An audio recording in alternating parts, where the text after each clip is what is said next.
Have you ever noticed how some people grow quieter as they get older, while others stay surrounded by warmth and love? It is not just about aging bodies or slower steps. Often, it comes from small habits we slowly pick up without realizing. Habits that push people away. Habits that steal joy. Habits that make life heavier than it needs to be. I want to talk to you today like an old friend. No judgment, no blame. Just truth, kindness, and hope. Because the beautiful thing is this: no matter your age, you can always change. Today, I will share 8 ugly things many seniors begin to do as they age. Things no one talks about. But I will also share gentle ways to turn them around. These are not harsh lessons. They are quiet reminders that your life still matters, your heart still matters, and your connections still matter. Let me tell you about Margaret. Margaret is 72. She lives alone now. Her husband passed years ago. Her children are busy with their own families. She is kind, thoughtful, and strong. But over time, she began to change in ways she did not notice. And maybe, just maybe, parts of her story will feel familiar to you. Number 1, becoming too negative without realizing it. Margaret never thought of herself as negative. She believed she was just being honest. Each morning started with aches and stiff joints. She would sigh and complain to herself about getting older. Then she would watch the news and feel frustrated with the world. Later, when her daughter called, Margaret would say things like, "Back in my day, people had respect," or "Everything is worse now." At first, it felt harmless. But slowly, something changed. Her daughter called less. Friends kept conversations short. Even her grandchildren stopped staying long when they visited. Margaret did not understand why. What she did not see was how negativity quietly drains the room. No one wants to leave a conversation feeling heavy. Complaints, even when they feel justified, push people away without a sound.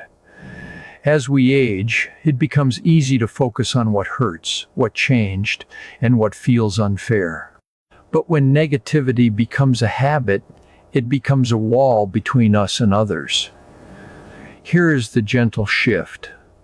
Start each day with one good thing. It can be small. A warm cup of tea, sunlight through the window, a kind message. When you talk to others, try opening with something positive. Gratitude has a way of inviting people closer. Margaret tried this. She began telling her daughter about little joys. She asked her grandkids about their lives instead of judging them. Slowly, conversations grew warmer again. The connection returned. Number 2, letting personal care slip. There was a time when Margaret loved dressing nicely. She enjoyed brushing her hair, choosing earrings, and wearing her favorite blouse. But after retirement, and after losing her husband, she stopped caring. Why bother, she thought. No one sees me anyway. She stayed in loose house clothes all day, skipped mirrors, skipped effort, and something inside her faded. People treated her differently. Friends invited her out less. Strangers avoided eye contact. But worse than that, Margaret stopped recognizing herself. Personal care is not vanity, it is self-respect. How you treat your body tells your heart whether you still matter. The change does not have to be big. Get dressed each morning, even if you stay home. Wash your face. Brush your hair. Wear something that makes you feel comfortable and alive. These tiny acts send a powerful message to your soul. Margaret started doing this again. A clean shirt, a touch of lipstick, her favorite necklace, and something beautiful happened. She felt lighter. She smiled more. People smiled back. She began to feel like herself again. Number 3, resisting change. Margaret refused to learn texting.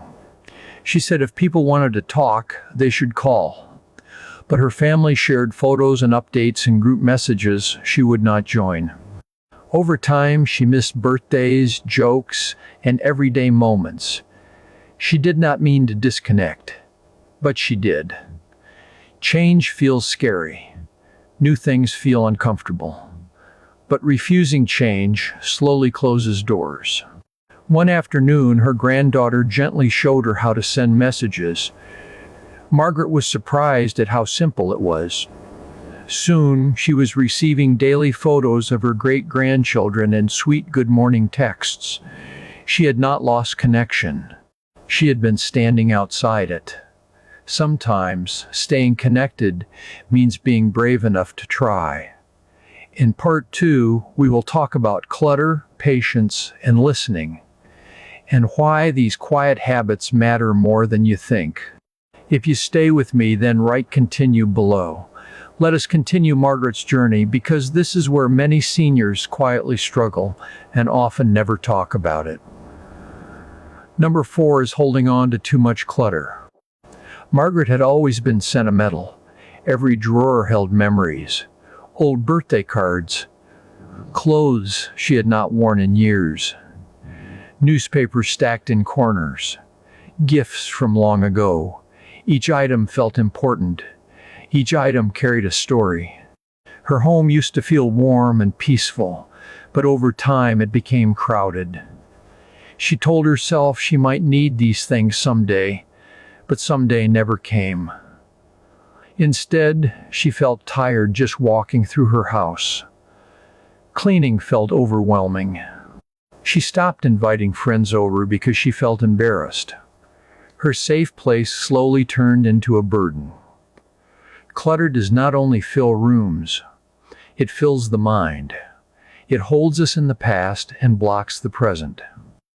Margaret's daughter gently suggested letting go of a few things. At first, Margaret resisted. But one quiet afternoon, she started with just one drawer, then one shelf. She asked herself simple questions. Do I use this? Does it bring me joy? If the answer was no, she let it go. She donated clothes, recycled old papers, and passed meaningful items to family. Slowly, her home felt lighter, and so did her heart. She began inviting friends over again. She felt peace return. Letting go was not losing, it was making room for life. Number 5 is losing patience with others. Margaret never thought of herself as impatient, but small moments began to reveal a different story. One day at the grocery store, the young cashier moved slowly. Margaret felt irritation rise inside her. She sighed loudly and said, "Can you hurry up?" The young man looked down, clearly nervous. In that moment, Margaret saw herself through his eyes, and she felt ashamed. She realized he was trying his best, and her frustration had hurt him. As we grow older, it becomes easier to feel rushed, tired, or irritated. But impatience poisons connection. It raises stress and leaves regrets behind. Margaret decided to change. The next time she felt annoyed, she paused and took a deep breath. She reminded herself that everyone is carrying something unseen. She began offering smiles instead of sighs, kind words instead of sharp ones. When she met that same cashier again, she told him he was doing a good job. His face lit up. Margaret learned that patience does not just help others, it heals us too. Number 6 is talking too much and listening too little. Margaret loved sharing stories. She had lived a full life and wanted to pass on wisdom. But one evening, her daughter gently told her, "Mom, sometimes I feel like you do not hear me." Those words stayed with Margaret. She realized she often jumped in with advice before letting others finish speaking. She talked, but she did not truly listen.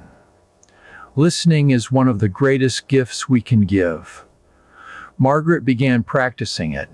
She asked questions. She let silence sit. She waited before responding.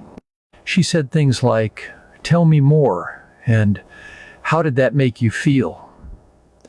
Their conversations changed.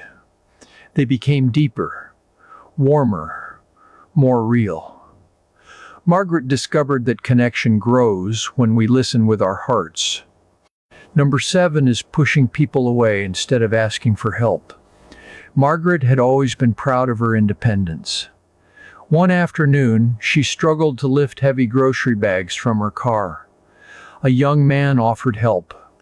Margaret refused. She dragged the bags herself and hurt her back in the process. Later that night, alone in her quiet home, she realized something painful. Her pride had cost her connection. Asking for help is not weakness, it is strength. It allows others to care. It creates shared moments of kindness. Margaret promised herself she would stop saying no so quickly. The next time someone offered help, she said yes. And in that simple exchange, she felt lighter. Not just in her arms, but in her heart. If you are still watching, and these words feel familiar, stay with me. In part 3, we will talk about money, younger generations, and letting go of old pain. And we will end with something beautiful. Hope. Let us finish Margaret's story, because this is where everything comes together and where healing truly begins. Number 8 is being too frugal to enjoy life. Margaret had always been careful with money. She saved every extra dollar. She skipped trips. She avoided small pleasures. Even though she had enough to live comfortably, she lived as if she was always preparing for a disaster that never came. One day, her friend invited her on a short weekend trip. Margaret almost said no out of habit. Spending money made her nervous.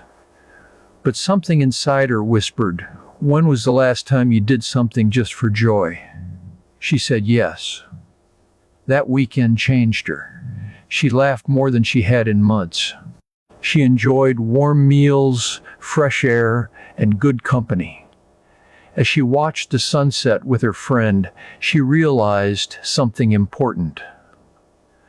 Money is not meant to sit quietly in a bank forever. It is meant to support life. Experiences create memories. Memories nourish the soul. Margaret started setting aside a small amount each month just for joy, a lunch out, a hobby, a short trip. She finally understood that saving is wise, but living is essential. Another quiet habit that hurts connection is talking down to younger generations.